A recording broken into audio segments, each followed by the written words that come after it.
खबरें हिमाचल के कार्यक्रम में आपका स्वागत है और मैं हूं आपके साथ लोकेश लकी जगवानी।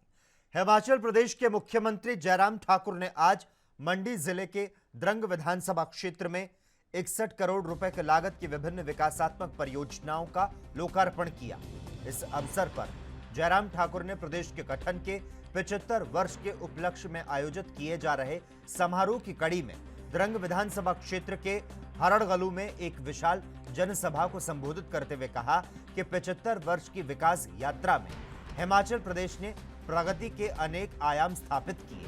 प्रदेश के इस प्रगति में अलग अलग नेतृत्व और प्रदेश के सभी वर्गों का महत्वपूर्ण योगदान रहा। उन्होंने कहा कि इन समारोह के आयोजन से प्रदेश के लोगों को राज्य के अतीत की पृष्ठभूमि और वर्तमान की उपलब्धियों को जानने का अवसर प्राप्त हो रहा है।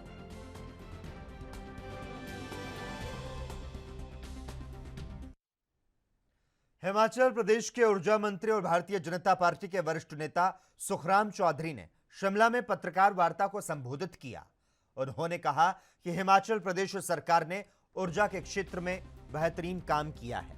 आम जनता को राहत पहुंचाने के लिए 125 यूनिट तक मुफ्त बिजली देने का फैसला लिया गया। ऊर्जा मंत्री सुखराम चौधरी ने कहा कि पहले बिजली का इस्तेमाल हो या ना हो, उपभोक्ता को 40 रुपए फिक्स चार्ज और 15 रुपए मीटर रेंट देना पड़ता था, लेकिन भारतीय जनता पार्टी की सरकार ने फिक्स चार्ज और एनर्जी चार्ज को पूरी तरह से खत्म कर दिया है।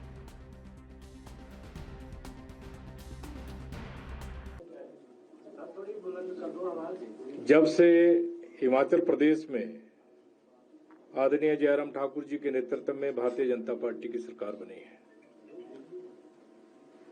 विद्युत क्षेत्र में हमने बहुत सुधार करने का प्रयास किया है।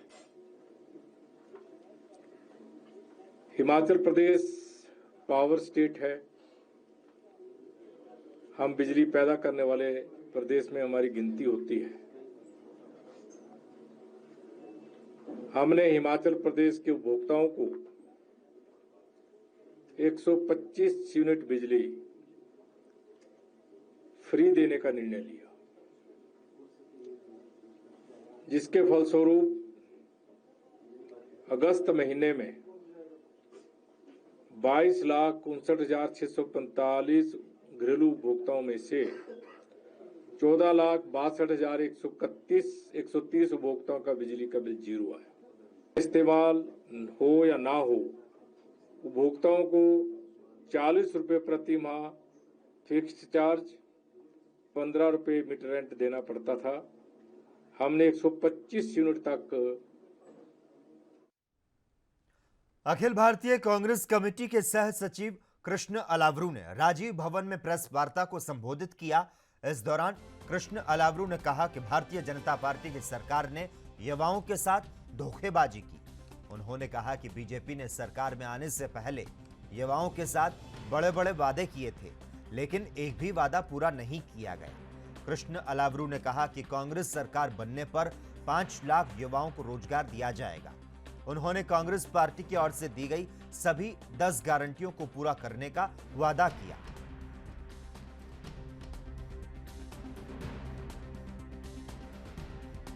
बीते 5 साल में बीजेपी ने एक बात साफ दिखा दिया है कि वो बेरोजगारी दर बढ़ाने में और महंगाई बढ़ाने में, बेरोजगारी का रिकॉर्ड तोड़ने में और महंगाई का रिकॉर्ड तोड़ने में सफल हुए।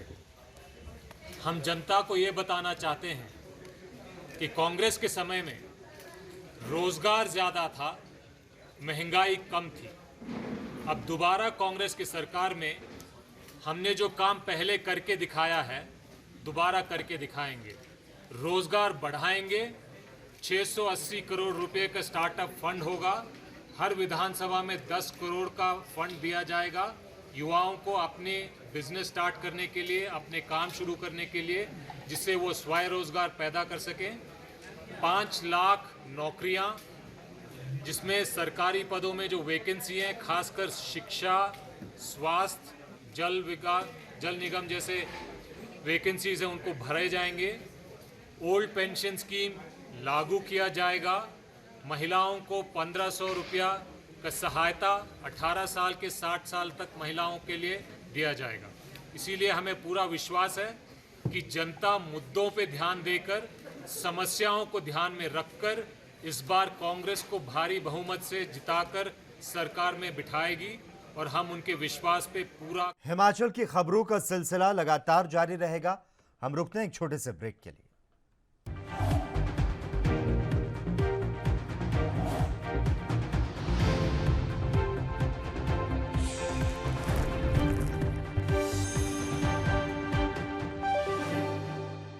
ब्रेक के बाद एक बार फिर से आपका स्वागत है। हिमाचल प्रदेश युवा कांग्रेस के अध्यक्ष निगम भंडारी के खिलाफ किन्नौर कांग्रेस ने मोर्चा खोल दिया और उन पर पार्टी विरोधी गतिविधियां करने के आरोप लगाए जा रहे हैं। वहीं निगम भंडारी ने इन आरोपों को सिरे से खारिज कर दिया और कहा कि टिकट के लिए आवेदन करना युवा कांग्रेस का भी अधिकार है और उन्होंने ऐसा कुछ भी नहीं किया है। वे 5 सालों तक किन्नौर के लोगों के बीच रहे हैं और उनके सुख दुख में उनके साथ खड़े रहे और किन्नौर के लोगों के कहने पर उन्होंने आवेदन किया है। कांग्रेस पार्टी के अंदर कांग्रेस पार्टी का जो संविधान है वही कहता है कि कांग्रेस पार्टी का जो एक छोटा सा भी अगर कार्यकर्ता है, अंतिम पंक्ति में बैठा जो कार्यकर्ता है, अगर उसको लगता है कि मैं कांग्रेस पार्टी का नेतृत्व कर सकता हूँ, अपनी विधानसभा का नेतृत्व कर सकता हूँ, चाहे पंचायती राज से संबंध जो युवा हैं उनको लगता है कि हम अच्छे से नेतृत्व कर सकते हैं और किसी कार्यकर्ता को लगता है कि पिछले 5 सालों में मैंने लोगों के सुख दुख में मैं हमेशा खड़ा रहा हूँ, उसको भी आवेदन करने का अधिकार है। कहीं भी मुझे लगता है कोई गलत नहीं है। और जहाँ तक बात है कि आवेदन करने से जो दिक्कतें, कहीं यहाँ की बात नहीं करूँगा, पूरे प्रदेश में शीर्ष नेतृत्व को कहीं ना कहीं लग रहा है कि भाई क्यों युवा कांग्रेस आवेदन कर रही है, क्योंकि युवा कांग्रेस का अधिकार हमने साफ तौर पर कहा। युवा कांग्रेस पिछले 2-2.5 सालों में जब से इनका हमारा कार्यकाल आया, हमने युवाओं के हर मुद्दे को उठाया, प्रदेश के हर मुद्दे को उठाया है। और साथ ही सब कांग्रेस पार्टी का शीर्ष नेतृत्व कह रहा है, उदयपुर के चिंतन शिविर में कहा कि भैया इस बार के जो भी विधानसभा के चुनाव होंगे वहाँ पर युवाओं को बढ़ चढ़कर मौका दिया जाएगा। तो ऐसे में ही उनके ही कहने पे हमने आवेदन किया है और मुझे नहीं लगता कि इस प्रकार से आवेदन करना कहीं कोई गलत है। क्या जिस प्रकार के भी आरोप हमारे ऊपर लग रहे हैं, चाहे हमारे साथियों पर लग रहे हैं, ये कांग्रेस पार्टी के शीर्ष नेतृत्व को निर्णय लेना है और कांग्रेस पार्टी का शीर्ष नेतृत्व। चुनावी बेला नजदीक आने के साथ अब टिकट के इच्छुक नेताओं ने जोर आजमाइश शुरू कर दी है। बात करें धर्मशाला विधानसभा क्षेत्र की, तो यहां से कांग्रेस के टिकट के इच्छुक नेताओं में शुमार पूर्व प्रत्याशी रहे विजय इंद्र करण और राजेश कपूर ने सिद्धपुर में अपने समर्थकों संग बैठक की। इस दौरान दोनों ने सभी से पार्टी की जीत सुनिश्चित करने की बात कही। चुनाव को लेकर प्रदेश में पहुंची कांग्रेस स्क्रीनिंग कमेटी के सदस्यों ने धर्मशाला में शनिवार को विभिन्न विधानसभा क्षेत्रों के नेताओं से बैठक कर उनका पक्ष जाना था।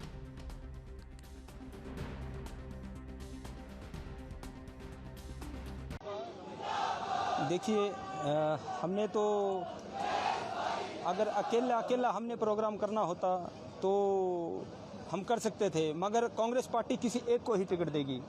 तो इसलिए हम दोनों भाइयों ने मिलकर ये निर्णय लिया था बैठकर कि हम दोनों में से कोई एक अगर किसी को भी टिकट देती है तो हम उनके साथ चलने के लिए जोर शोर से उनका समर्थन करेंगे। ऐसा क्यों विरोध किया जाएगा? टिकट किसी को भी मिले वो हम उसका समर्थन करेंगे, मगर यही है कि कोई भी स्थानीय होगा हम उन्हीं के साथ ही चलेंगे।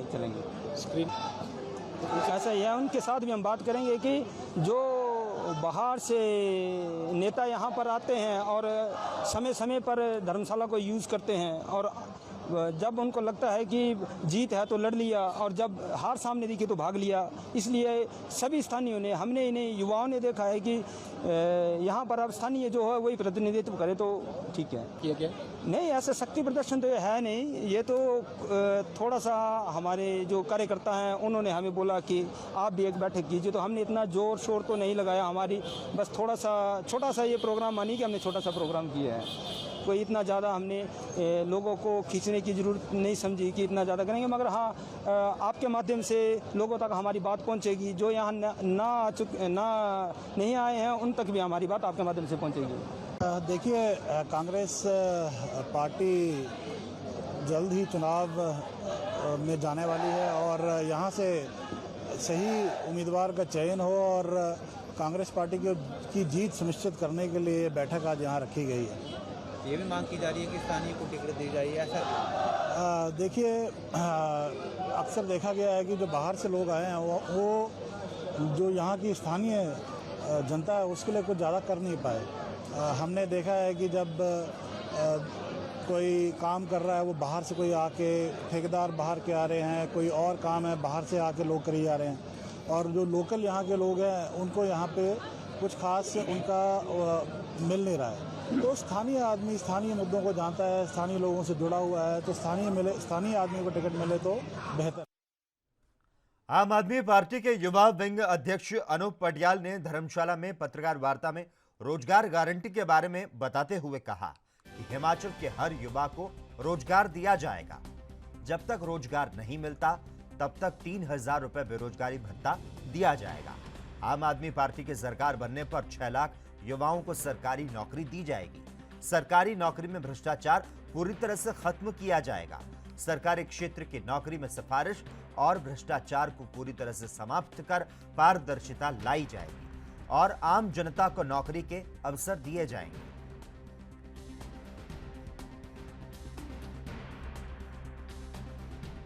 जो मेन हम लोग यहाँ पे एकत्रित हुए हैं उसका मेन जो पर्पस है वो है केजरीवाल जी द्वारा जो युवाओं के लिए गारंटीज दी गई हैं उनको हम लोग यहाँ पे डिस्कस करेंगे।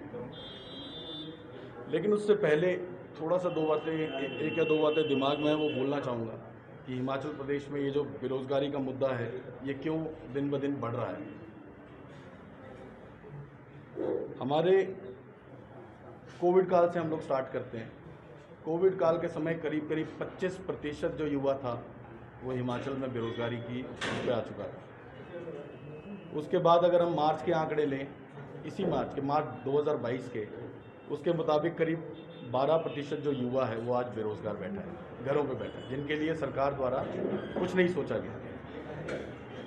कारण आप भी जानते हैं, जैसा कि कुछ 1 या 2 महीने पहले आप लोगों ने देखा होगा अग्निवीर योजना सरकार की तरफ से कहीं ना कहीं युवाओं के साथ खिलवाड़ है। जो बच्चे दिन रात तैयारी कर रहे थे उनके लिए एक दिन में एक ऐसी अनाउंसमेंट आती है जिसके बाद वो बच्चे कहीं ना कहीं डिमोटिवेट हुए, डिमोरलाइज हुए। तो मुझे लगता है कहीं ना कहीं सरकार को इस हिमाचल प्रदेश की राजधानी शिमला के रोहड़ तहसील में बीजेपी की ओर से बनाई गई वॉल पेंटिंग पर शरारती तत्वों ने कालिख पोत दी। इन दिनों हिमाचल बीजेपी की ओर से प्रदेश भर में बनाई जा रही वॉल पेंटिंग पर रोहड़ बस अड्डे के नजदीक वॉल पेंटिंग को खराब करने की कोशिश की गई और इसे लेकर बीजेपी रोहड़ मंडल के अध्यक्ष बलदेव रांटा ने स्थानीय पुलिस स्टेशन में शिकायत दर्ज करा दी है। बीजेपी रोहड़ मंडल के अध्यक्ष बलदेव रांटा ने कहा कि रविवार शाम उन्हें इस बात की सूचना मिली। इसके बाद उन्होंने स्थानीय पुलिस को मामले की सूचना दी। पुलिस सीसीटीवी फुटेज को खंगाल कर आरोपियों की धरपकड़ की कोशिश कर रही है।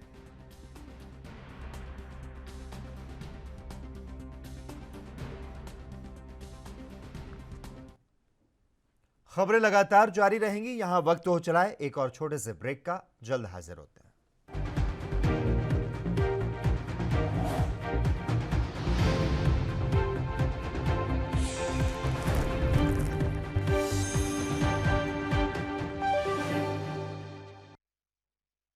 ब्रेक के बाद हिमाचल की खबरों में एक बार फिर से आपका स्वागत है। राजधानी शिमला के ढली संजौली को जोड़ने वाले डबल लेन टनल के दोनों सिरे जोड़ दिए गए हैं। इस साल अक्टूबर तक काम को पूरा करने का लक्ष्य रखा गया है। 147 मीटर लंबी इस टनल के बनने से संजौली और ढली में आए दिन लगने वाले जाम से निजात मिलेगी। स्मार्ट सिटी के तहत बनने वाले इस टनल की आधारशिला 11 मार्च को रखी गई थी। नगर निगम शिमला के आयुक्त आशीष कोहली ने बताया कि 53 करोड़ रुपए की लागत से बनने वाला ये प्रोजेक्ट स्मार्ट सिटी मिशन के तहत शहर में बनने वाला सबसे बड़ा प्रोजेक्ट है। उन्होंने बताया कि लगभग 6 माह में राजधानी के संजौली और ढली के बीच बनाई जा रही ढली में जुड़ गए हैं।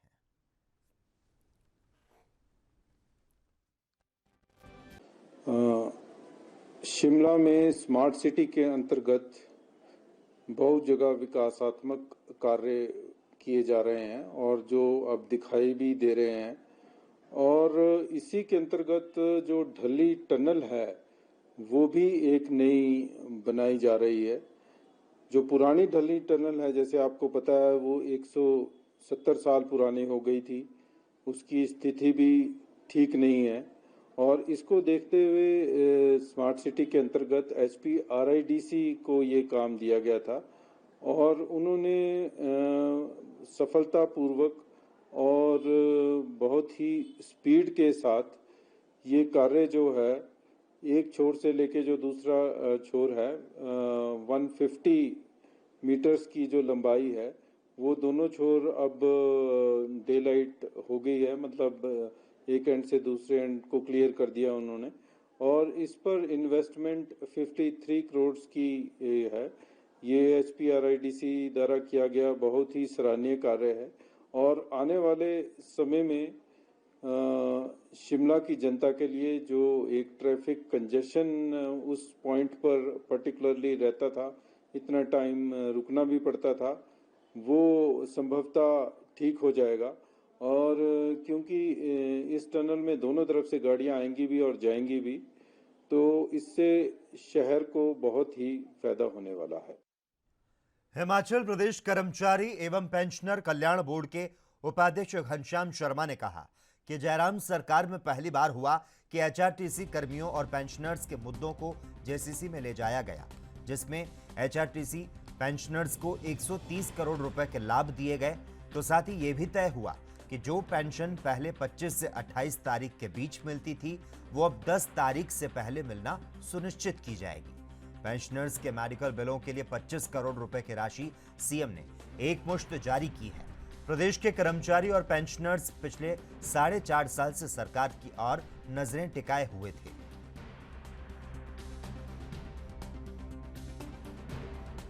आज की ये बैठक संगठनात्मक बैठक थी। लोगों में बहुत बड़ी जिज्ञासा थी कि हिमाचल प्रदेश के तमाम पेंशनर समाज के लोग जो 4.5 वर्ष तक सरकार की तरफ नजरें उठाए देख रहे थे, उनकी जो बैठक JCC की 31 तारीख को हुई है, उसमें लोगों के लिए क्या कुछ हम निकाल के लाए हैं, उसको लेकर के यहाँ पे चर्चा हुई है। और सबसे बड़ी जो प्रदेश के पेंशनर्स की एक समस्या थी, तो 65, 70 और 75 की आयु वर्ग पर मिलने वाला जो वित्तीय लाभ था, उसको लेकर के थी, जो कि 2012 में भी हमारी ही सरकार के द्वारा दिया गया और उसके बाद 10 वर्षों तक उसको लेकर के कोई बात नहीं हुई थी। इस 31 तारीख की JCC के अंदर वो 65, 70, 75 के ऊपर मिलने वाला जो वित्तीय लाभ था, उसको पुरानी बेसिक पेंशन से उठा करके नई बेसिक पेंशन के साथ जोड़ करके प्रदेश के लाखों पेंशनर को इसका सीधे तौर पर लाभ दिया गया, जिसका लगभग 150 करोड़ के आसपास का। वहीं जिला कांगड़ा में इन दिनों मतदाता जागरूकता अभियान चल रहा है और जितने भी वयस्क हैं, उन्हें मतदाता सूची में हर लिहाज से जोड़ने की बात कही जा रही है। बतौर जिला निर्वाचन अधिकारी जिलाधीश कांगड़ा डॉक्टर निपुण जिंदल खुद इस अभियान को बड़े ही गहनता के साथ देख रहे हैं। आज बाकायदा उनकी ओर से जिला सचिवालय के बाहर हाथों में बैनर्स लेकर अपील की गई कि जितने भी जिले भर में 1 अक्टूबर तक 18 साल की आयु को पूरा कर चुके हैं, वो वोटर लिस्ट में अपना नाम जरूर दर्ज करवाएं।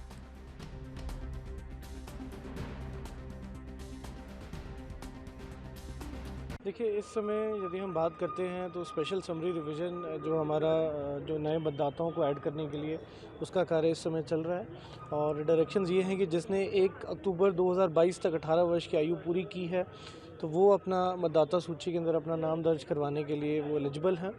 और अभी कल जो कट ऑफ डेट थी क्लेम्स और ऑब्जेक्शंस फाइल करने की, वो 11 सितंबर थी और कल तक हमने इस पूरे कैंपेन में अनप्रेसिडेंटेड नंबर 22,000 नए वोटर्स पूरे इलेक्टोरल सूची के अंदर ऐड किए हैं। और हमारा इससे पहले जो इलेक्टोरल सूची में जितने लोग थे वो लगभग 12,80,000 लोग हमारे जो डिस्ट्रिक्ट कांगड़ा के इलेक्टोरल रोल के अंदर थे और उसके अंदर कुछ डिलीशंस भी हुई हैं, कुछ मॉडिफिकेशंस भी हुई हैं और 22,000 नए वोटर्स जो ऐड हुए हैं। और हमने जो गैप था 18 से 19 वर्ष का जो नए वोटर्स हैं उनका गैप को बहुत हद तक जो है वो ब्रिज कर लिया है और अब हमारे ज़िले के अंदर हमारे डेटा के अनुसार जो एंटिसिपेटेड पॉपुलेशन है उसके अनुसार करीबन 8-9 हज़ार वोटर ऐसे हैं जो जिन्होंने 18 वर्ष की आयु पूर्ण कर ली है, परंतु उन्होंने अपने आप को मतदाता सूची के अंदर नहीं जो शामिल किया है। तो उनके लिए भी जो फॉर्म 6 है जो एडिशन के लिए हम बात करते हैं इलेक्टोरल रोल में, वो उसका भी अभी जो आगे तक चलता रहेगा, उसकी लास्ट। और इसी के साथ ही खबरें हिमाचल की में बस इतना ही। तमाम अहम खबरों के लिए आप देखते रहिए ANB न्यूज़।